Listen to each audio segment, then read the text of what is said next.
Isang mapagpalang araw po sa inyong lahat. Celebrity Chika Time po muna tayo at may inihanda po akong chika para sa inyo. Tara po't magchikahan na po tayo. Hairstylist ni Maine Mendoza to the rescue sa kanyang new haircut. Yes, mga maka-celebrity chika time, yan po ang i-chika ko sa inyo na lubos rin pong usap-usapan sa social media ng mga netizens, lalong-lalo na nga po ng mga followers at supporters ni Mengay. Abay, ayan, at pretty na naman at balik ang glow ng hair ni Maine. At bago po tayo dumako riyan ay nais ko po munang batiin mga timbahay, team abroad at mga seniors natin dyan. Shout out po sa inyong lahat at happy blessed Sunday po.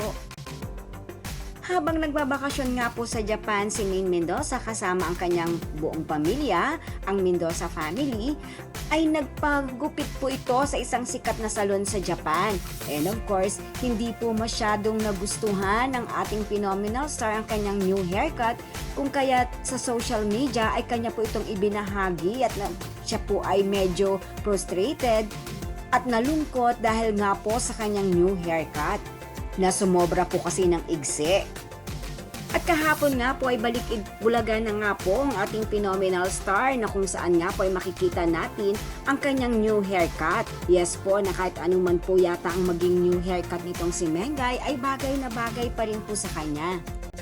At ibinahagi nga po ni Mengay sa kanyang social media account na to the rescue ang kanyang hairstylist na si Celeste Tobiera, kung kaya naman ayan at balik na naman po ang glow ng hair ni Mengay.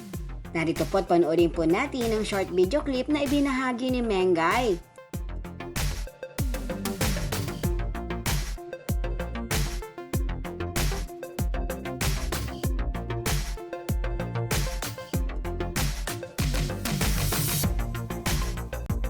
Yan po ang aking chika updates for today. Salamat po sa inyong panunood. Huwag po kalimutang mag-subscribe. Pwede po mag-comment sa ibaba. Basta't wag lamang po harsh o nakakasakit sa isa't isa. Salamat po muli.